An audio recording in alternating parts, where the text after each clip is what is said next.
Okay, today we're going to be learning how to solve problems involving permutations and combinations. So we can use what we've already learned about permutations and combinations to calculate the probability of certain events. So if an event consists of a number of favourable permutations that are equiprobable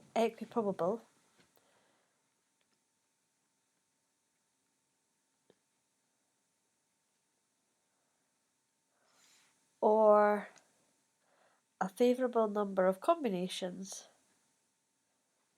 favourable, I can't spell favourable,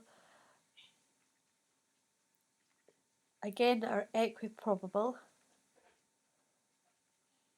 Oh my goodness, my handwriting's so untidy. Equiprobable. Then this holds the probability of the event is equal to the number of favourable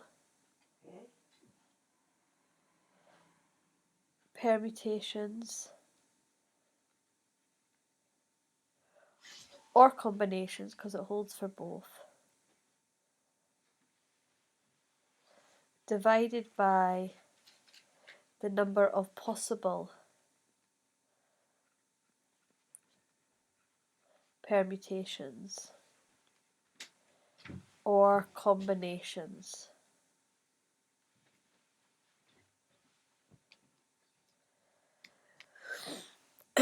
Using either of these, the previous methods can greatly reduce the amount of working required to solve problems in probability.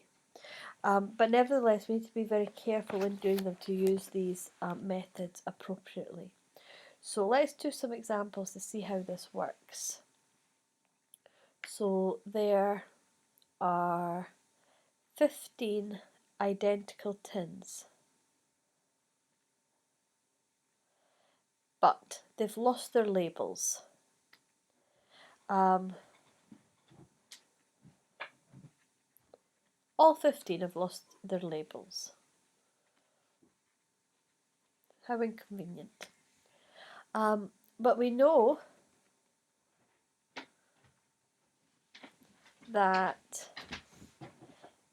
8 contain soup,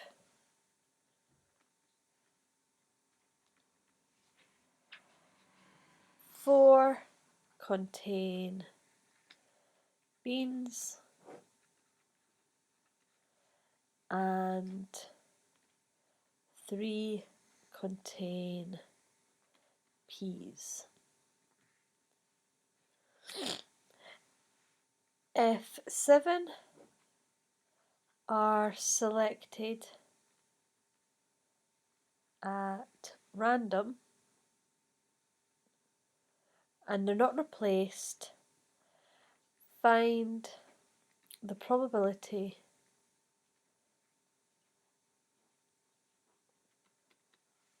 that exactly 5 of them contain soup. So a favourable selection here. What are the favourable selections?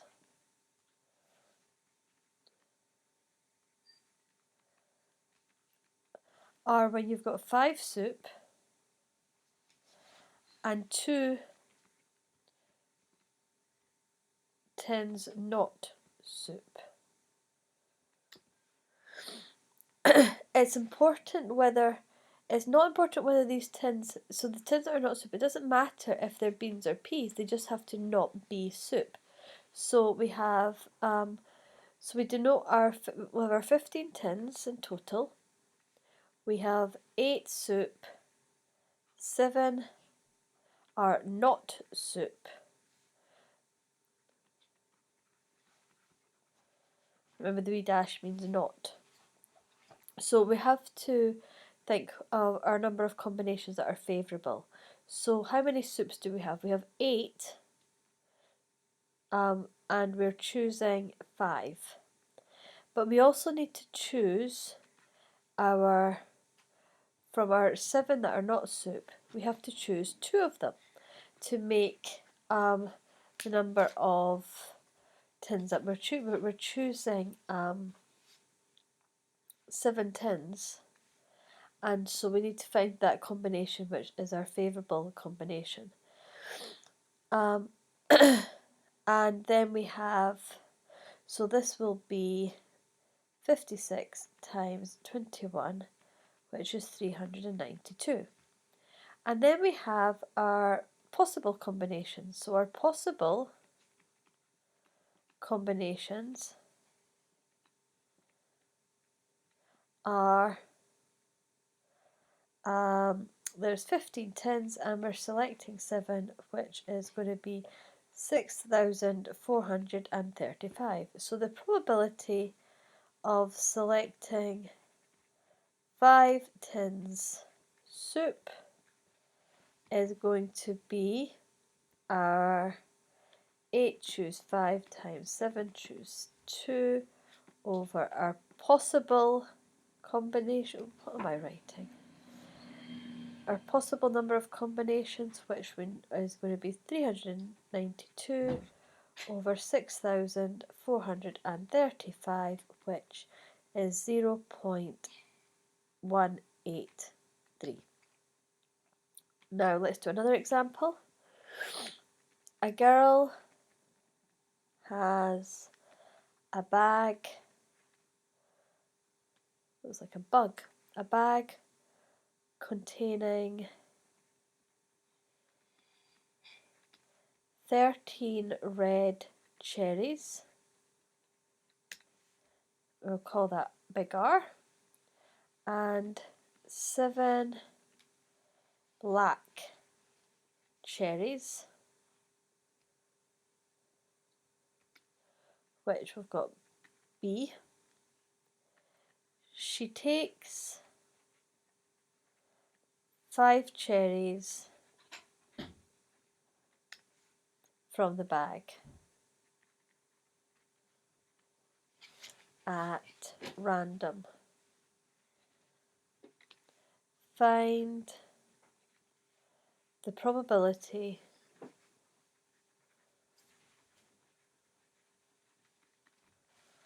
that she takes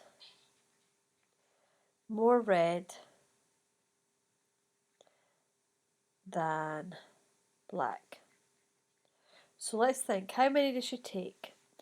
She's taken 5 cherries. So how do we make, so let's think about from the 13 red, and we've got from the 7 black. So let's think of all the combinations that we can have. So we can have that she just chooses all red, so there'd be 5 red and 0 black, or she can have 4 red and 1 black, or she can have 3 red and 2 black. Now if we go any further, she's going to have more black than red. So these are the combinations. Now it's important that it's either this or that, because this will then, the or is going to be important when we come to decide how we actually calculate the probability. So let's think of the number of ways.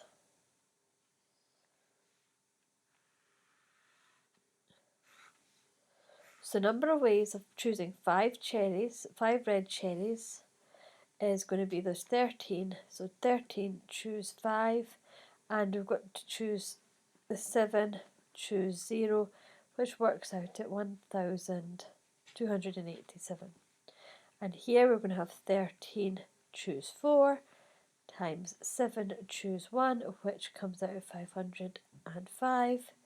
And here we've got 13 choose 3 times 7 choose 2, which is 606. And that gives us a total number of ways, if we add all this up, of 12,287. 298.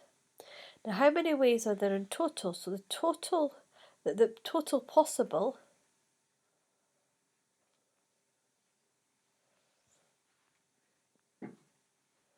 So this is the total possible ways of choosing any cherry. So there's 20 cherries in total because 13 add 7 is 20, and we're only choosing 5.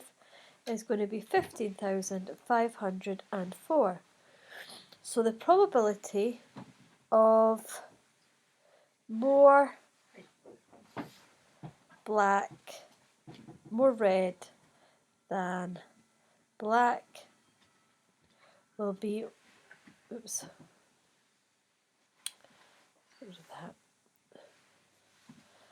will be 12,298 divided by 15,504, which is 0.793.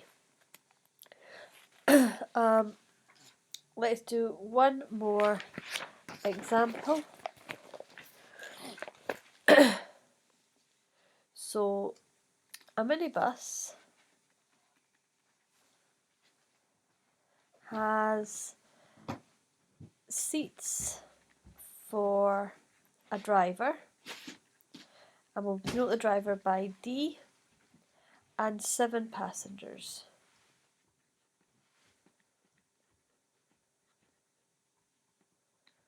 And we'll have a wee picture for this. So we've got our, I'll do circles because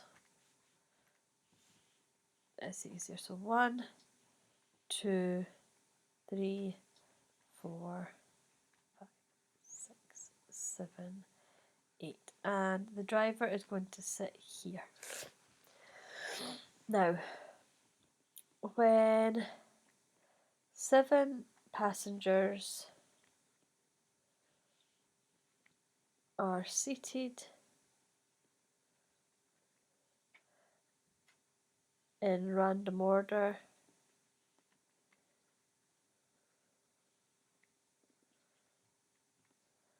find the probability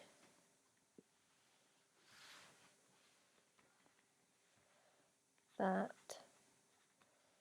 2 passengers called A and B, very original, are first the same side and B opposite sides. So again, we're going to break this down into the possible ways of arranging their passengers. So if they're on the same side, they can be on this side or this side. So let's say they're on not the driver's side.